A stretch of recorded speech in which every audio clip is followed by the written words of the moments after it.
नमस्कार दोस्तों, मैं टिकम नंद चौधरी आप सभी का स्वागत करता हूं हिस्ट्री के आपके YouTube चैनल पीटी हिस्ट्री वाला पर। देखिए, अपन पढ़ रहे थे राजस्थान में गुर्जर प्रतिहार वंश, और गुर्जर प्रतिहार वंश में अपन ने पढ़ा था मिहिर भोज प्रथम। मिहिर भोज की अपन ने पॉलिटिकल अचीवमेंट्स पढ़ ली थी। फिर अपन ने एक बहुत अच्छी चर्चा करने वाले थे कि मिहिर भोज के शासनकाल में एक अरब यात्री भारत की यात्रा के लिए आया था। उसने भारत और चीन की बहुत सारी यात्राएं की थी और उसने भारत के बारे में बहुत सारे ऐसे विवरण दिए जो बहुत ही क्या है, रोचक है। आज उसी के बारे में अपन चर्चा करने वाले हैं और उसका नाम है अरब यात्री आपका सुलेमान। किसके बारे में? अपन अरब यात्री सुलेमान के बारे में चर्चा करने वाले हैं, जिसने भारत के बारे में पहली बार विवरण दिया। किसके बारे में? भारत के। यानी अपन कह सकते हैं कि अरब से आने वाला पहला यात्री और जिसने भारत के बारे में पहली बाजी लिखा था वो था कौन? अरब यात्री सुलेमान। ठीक बात है। तो अपन आज चर्चा करने वाले हैं मिहिर भोज के शासनकाल में आने वाले अरब यात्री सुलेमान के बारे में। ठीक है, तो अपन आज चर्चा करेंगे अरब यात्री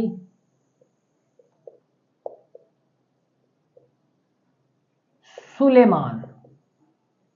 बहुत ही रोचक फैक्ट्स दिए हैं इसने, और उस समय के तत्कालीन भारत के जो शासक थे, दो शासकों के बारे में उसने बहुत अच्छे से बताया है, और आसपास के इलाकों के बारे में, यहाँ की प्रकृति कैसी थी उसके बारे में वगैरह वगैरह बहुत सारी चीजें बताई है। बंगाली खाड़ी के बारे में बताया उसने, ठीक है, खंबाती खाड़ी के बारे में बताया है, श्रीलंका के बारे में बताया है, सुमात्रा के बारे में बताया है। उन सबकी अपन चर्चा करेंगे। तो अरब यात्री सुलेमान, ये देखो, मूलतः तो ईरान का रहने वाला था। कहाँ का? ईरान का। कहां से रहने वाला था? ईरान का रहने वाला था, लेकिन बरसा में आकर बस गया। कहां पर? फारस में। फारस में बरसा में आकर बस गया, और यह फारस का सौदागर था। कहां का सौदागर था बेटा जी? सौदागर का मतलब समझते हो? यानी एक तरह से ये व्यापारी था, और व्यापार के रूप में बहुत सारी यात्राएं करता था ये। ठीक बात है। ये ईरान का था मूल तो, और बरसा में आकर फारस में रहना निवास करना प्रारंभ कर दिया था, क्योंकि ये फारस का सौदागर था। वहां पर क्या करता? व्यापारिक कार्य करता था। ठीक बात है। अब देखिए, इस अरब यात्री सुलेमान ने भारत की जो यात्राएं की वो कब की?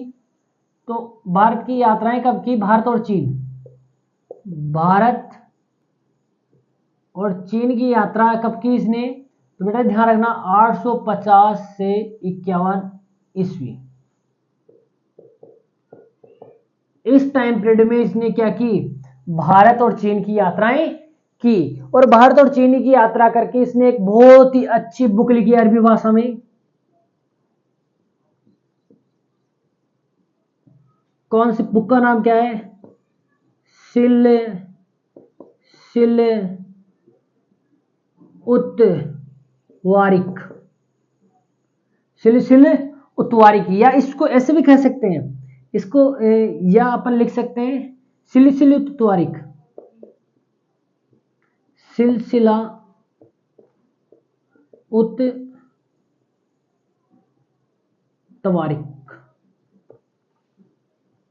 ठीक है, एक ही बात है, सिलसिल उत तवारिक या सिलसिल उत तवारिक। ठीक है। और ये कौन सी भाषा में थी? ये बुक की भाषा कौन सी थी इसकी? तो अरब से आने आया था नहीं, तो अरबी भाषा। कौन सी भाषा में लिखी गई थी ये बुक? अरबी भाषा में लिखी गई थी। ये अरब यात्री था, तो कौन सी भाषा में लिखेगा बेटा जी? अरबी भाषा में लिखेगा। ठीक बात है। अब देखिए, ये जो सिलसिले तवारीख है, ठीक है, इसमें भारत के बारे में बहुत सारा विवरण दिया गया है। इस कारण देखो, भारत के बारे में लिखने वाला कोई पहला अरब यात्री था, तो वो कौन था? अरब यात्री सुलेमान। तो ये चीज ध्यान रखना, भारत आने वाला वह भारत के बारे में विवरण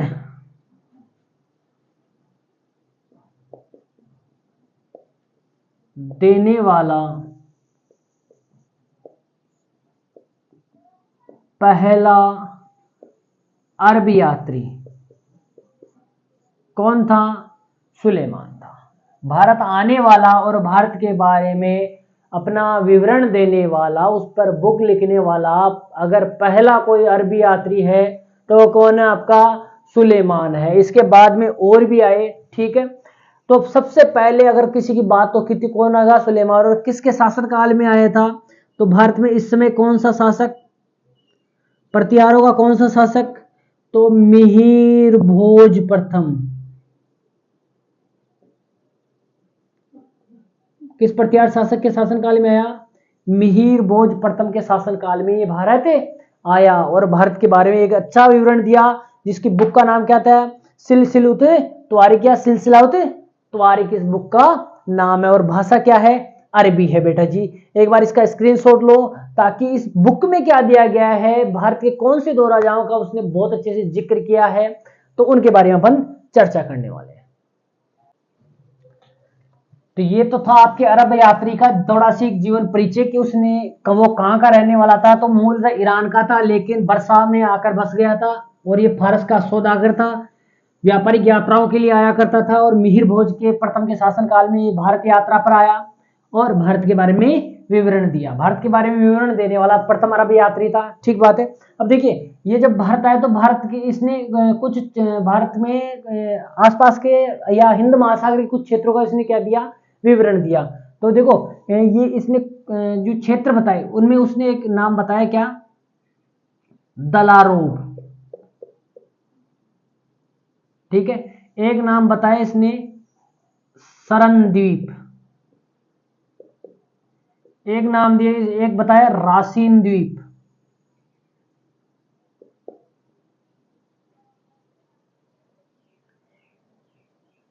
नियान टापू, और एक बताया इसने हरकंद सागर।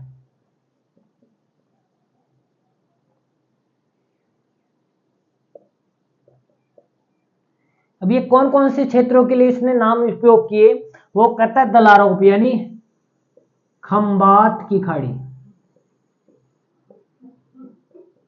दलारोप किसको कहता है, ये खंबात की खाड़ी को कहता है कि दलारोप नामक एक खाड़ी है, ठीक है। एक सरनद्वीप यानी श्रीलंका के लिए बताता है,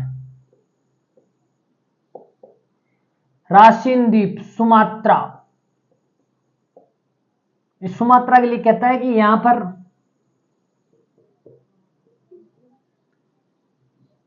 सोने व कपूर की खाने हैं। क्या कहता है कि यहां पर सोने की और कपूर की खाने हैं। नियान टापू, इसके बारे में कहता है कि यहां पर लोग शत्रु का वध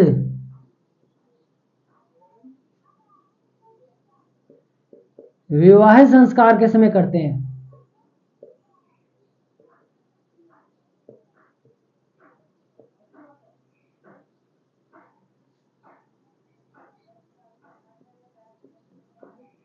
क्या करते हैं, शत्रु का जो वध करते हैं ना, वो किस समय करते हैं बेटा, विवाह संस्कार के समय करते हैं। हरकंद सागर, बेटा ये नाम लिया गया है बंगाल की खाड़ी,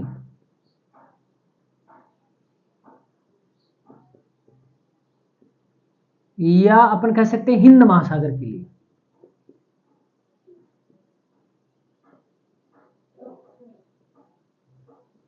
ठीक है, तो हरकंद सागर का इस्तेमाल किसने किसके लिए किया गया है, बंगाली खाड़ी बोल दो या फिर हिंद महासागर के लिए इसका इस्तेमाल किया गया है। और वो कहता है कि जो ये हरकंद सागर है, इसमें एक मछली पाई जाती है जिसका नाम क्या है, लोखम।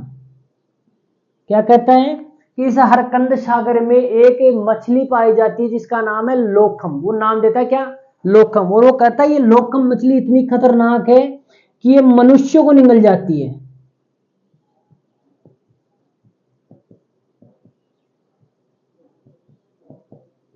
ये मछली इतनी बड़ी है कि जीवित मनुष्य को निगल जाती है। इसके अलावा और भी कहता है, ये कहता है कि यहां पर इस हरकंद सागर में उड़ने वाली व नारियल पर चढ़ने वाली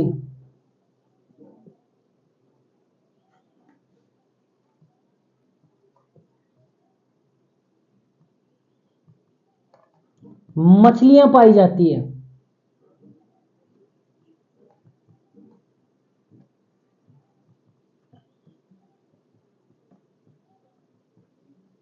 क्या पाई जाती है? उड़ने वाली और नारियल पर चढ़ने वाली मछलियां पाई जाती है। कहां पर? हरकंद सागर में। तो अरब यात्री सुलेमान ने कुछ क्षेत्रों के नाम दिए, उन क्षेत्रों को ध्यान से देख लेना। भारत के इलाकों में देख तो दलारों खंबात की खाड़ी के बारे में बताया उसने, सरन द्वीप श्रीलंका को कहा उसने, राशिन द्वीप सुमात्रा को कहा, और वो कहता है कि राशिन द्वीप में सोने और कपूर की खाने हैं बहुत सारी यहाँ पर। ठीक बात है।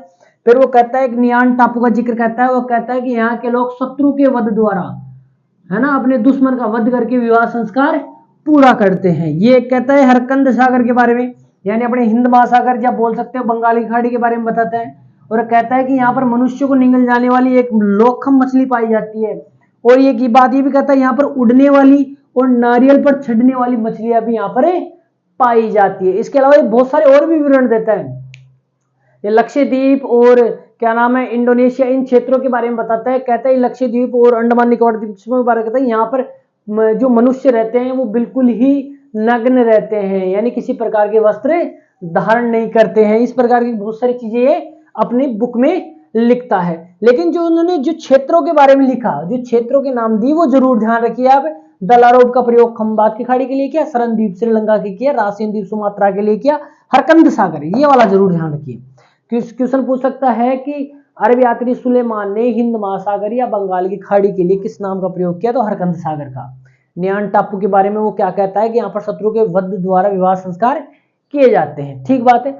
अब एक बार स्क्रीनशॉट लो। अब वो कुछ राजाओं का भी जिक्र करता है, जिसमें अपन उन दोनों राजाओं का, जिसे बलहरा और जुर्ज नामक राजाओं का जिक्र करता है, तो उनके बारे में अपन करके देखते हैं।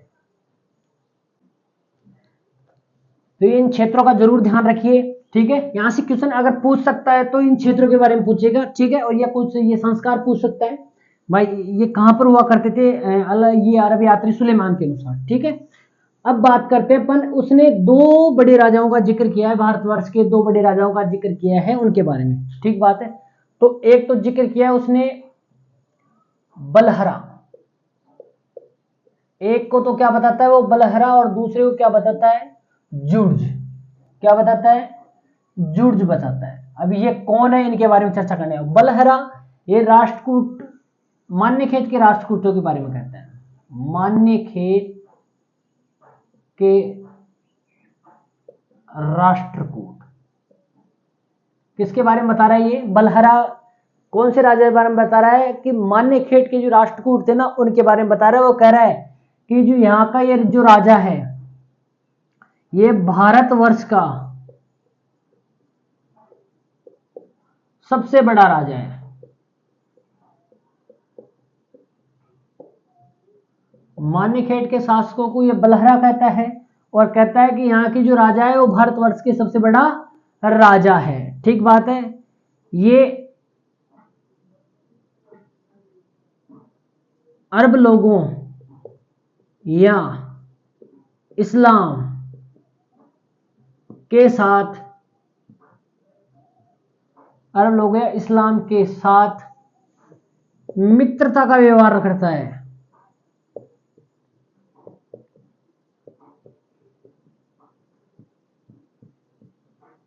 क्या करता है? मित्रता का व्यवहार करता है। ये एक बात और कहता है कि इसके राज्य में एक मुद्रा चलती है जिसका नाम क्या है? तातरिया मुद्रा। ये कहता है कि बलहरा राजा के राज्य में कौन सी मुद्रा चलती है? तातरिया मुद्रा चलती है, जो कैसी बनी हुई थी? चांदी की बनी हुई। कौन सी मुद्रा चलने का जिक्र करता है? तातरिया मुद्रा का जिक्र करता है, जो किससे बनी हुई है? चांदी की बनी हुई है। ठीक बात है। ये भी कहता है कि आसपास के राजा है ना, जो इस पर आक्रमण करने के लिए हमेशा आतुर रहते हैं, लेकिन ये कभी भी किसी के ऊपर पहले चलकर कभी भी आक्रमण नहीं करता। ये बात भी कहता है। ये आपका सुलेमान क्या कहता है? वे इसके आसपास के राजा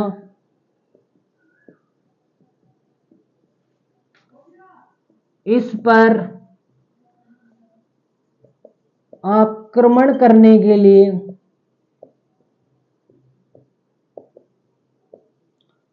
आतुर रहते हैं, लेकिन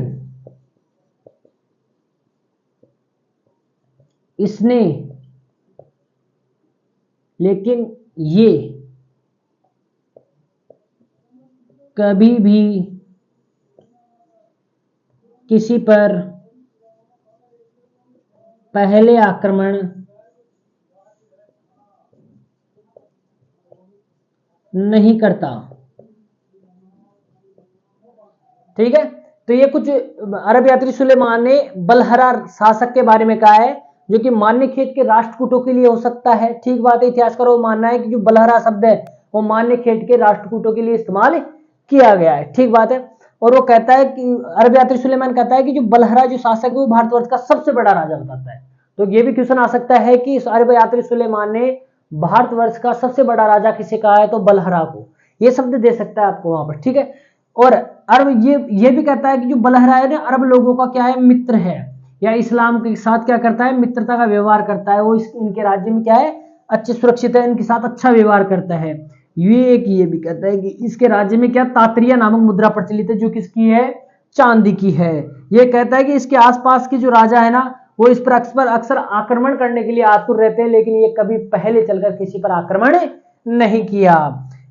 एग्जाम्पल के तौर पर वो किस राजा के बारे में कहता है, आसपास के राजा। तो इसमें से एक एग्जाम्पल देता है कि जुर्ज है ना, जुर्ज राजा उन्हीं में से एक है जो इस पर आक्रमण करने के लिए बैठा रहता है। और ये जुर्ज राजा कौन है, तो बेटा ये जुर्ज राजा है, किसके लिए इस्तेमाल किया गया है, तो गुर्जर प्रतिहार शासक। जुर्ज शब्द का इस्तेमाल किसके लिए किया गया है, गुर्जर प्रतिहार शासक। और गुर्जर प्रतिहार शासक इस समय कौन था, मिहिर भोज प्रथम।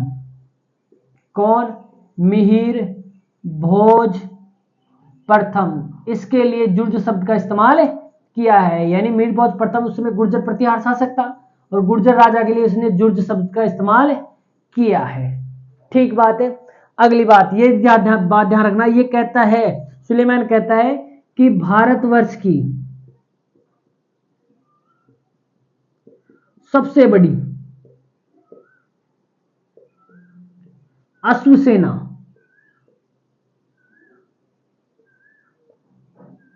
जुर्ज राजा के पास है। अब ये जुर्ज राजा कौन, मिहिर भोज। ये कहता है कि भारतवर्ष में सबसे बड़ी अश्वसेना किसके पास है, इस जुर्ज राजा यानी मिहिर भोज के पास है। सबसे बड़ी अश्वसेना का जिक्र करता है। ये भारतवर्ष का सबसे बड़ा राजा तो किसे कहता है, सबसे बड़ा राजा तो बलहरा को कहता है, लेकिन भारतवर्ष की सबसे बड़ी अश्वसेना का जिक्र किसके पास करता है, तो जुर्जिया गुर्जर प्रतिहार मिहिर भोज के पास करता है। ठीक बात है। फिर ये भी कहता है कि जो जुर्जिया प्रतिहार शासक है ये इस्लाम के सबसे बड़े शत्रु है। अरबों या इस्लाम के सबसे बड़े शत्रु, ये पॉइंट ध्यान रखना आप। तो जुर्ज को तो इस्लाम का सबसे बड़ा शत्रु कहा इसने, और बलहरा को इस्लाम या अरब लोगों का क्या कहा, मित्र कहा। तो यहां पर क्वेश्चन ये देगा कि अरब यात्री सुलेमान ने किस राजा को, भारतवर्ष के किस राजा को अरबों का मित्र कहा है और किसको अरबों का शत्रु कहा है। तो जुर्ज यानी गुर्जर प्रतिहारों को अरबों का शत्रु कहा है। ठीक है, और अरे बलहरा को अरबों का क्या कहा है, मित्र कहा है। क्या कहा, अरबों या इस्लाम का मित्र कहा है। ठीक बात है। आपको यह भी ध्यान रखनी है कि अरब यात्री सुलेमान ने एक बात यह भी कही थी कि अगर पूरे भारतवर्ष में आप देखोगे तो भारतवर्ष में चोरी और डकैती से सबसे सुरक्षित राज्य कोई भारतवर्ष में है तो वो किसका है, इस जुर्ज राजा का है। यानी जुर्ज राजा के साम्राज्य में किसी प्रकार की चोरी और डकैती का काम नहीं होता था, वो इससे सबसे सुरक्षित राज्य था। यानी सुरक्षा की दृष्टि से चोरी और डकैती जैसे काम नहीं होने जैसे कामों की दृष्टि से सबसे सर्वोत्तम राज्य किसका बताया इसने, जुर्ज राजा का राज्य बताया। तो ये भी ध्यान रख लेना। सुलेमान ने यानी इस राज्य को वो क्या कहता है, यह राज्य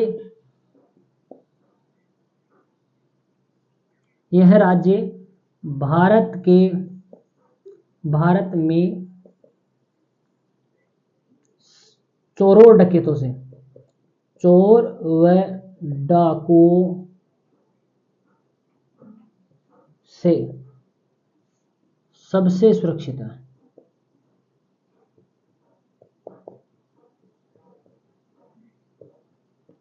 यानी चोरों और डाकू से अगर सबसे सुरक्षित राज्य है तो वो कौन सा है?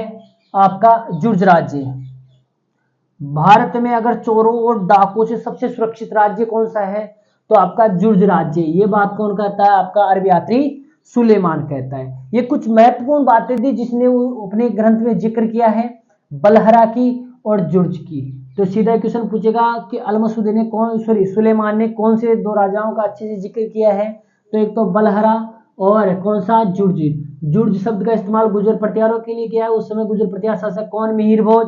मिहिर भोज की सेना को, अश्व सेना को भारतवर्ष की सबसे बड़ी अश्व सेना का है। ठीक बात है। वो इस मिहिर भोज को अरबों का या इस्लाम का क्या करता है? बताता है, शत्रु बताता है। और वो कहता है कि जो इसका राज्य है वो भारतवर्ष में चोरों और डाकुओं से सबसे सुरक्षित राज्य है। यानी यहाँ पर ना ही तो चोर पाए जाते हैं ना ही डाकू पाए जाते हैं। ठीक बात है। इन सबसे क्या है? ये सुरक्षित है। और इसके लिए बलहरा के लिए क्या कहता है कि सबसे बड़ा राजा है। राजा तो सबसे बड़ा है लेकिन इसकी अश्व सेना इतनी बड़ी नहीं है। ठीक है, अश्व सेना भी उसकी बड़ी है। वो कहता है कि ये इस्लाम या अरब का क्या है? अरबों का क्या है? मित्र है, मित्रता का व्यवहार करता है। इसके राज्य में तात्रिया नामक चांदी की मुद्रा प्रचलित है। इसके आसपास के राजा इस पर आक्रमण करने के लिए आतुर रहते हैं लेकिन ये कभी भी किसी पर पहले आक्रमण नहीं करता। एग्जाम्पल के लिए उसने क्या दिया है? भाई जुर्ज राजा ऐसा ही एक राजा है। फिर जुर्ज के बारे में ये कुछ बातें दे रखी है, ये भी ध्यान रखना। ये भी कहता है कि इस जुर्ज राजा के राज्य में सोने व चांदी की खाने हैं।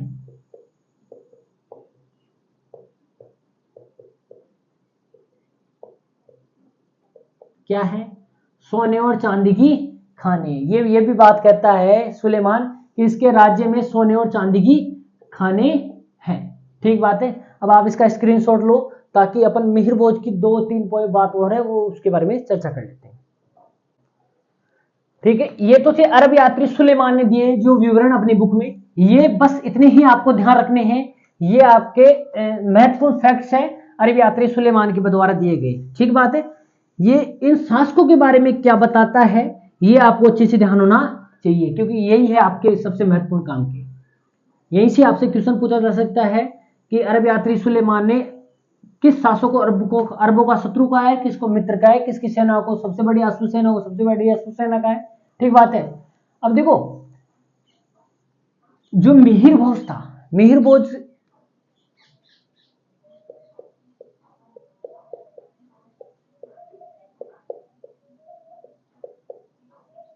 इसको भोज प्रथम भी कहते हैं। कभी कंफ्यूज मत हो जाना कि भोज प्रथम बोल रहा है मिहिर भोज बोल रहा है।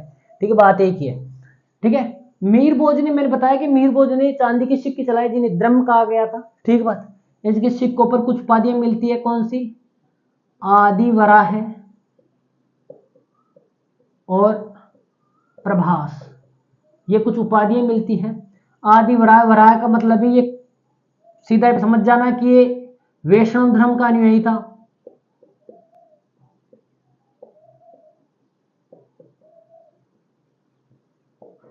ठीक बात है। और खुद को विष्णु का अवतार मानता था।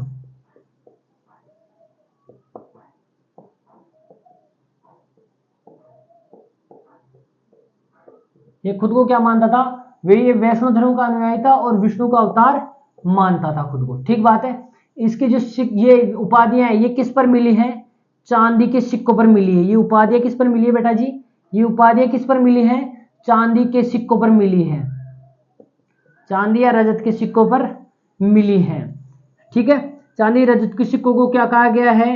द्रम कहा गया है। क्या कहा गया है? द्रम कहा गया है। ठीक बात है, द्रम या द्रम।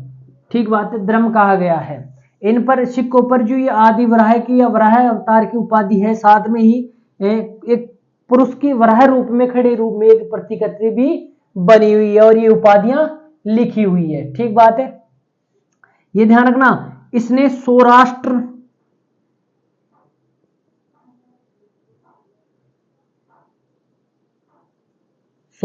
व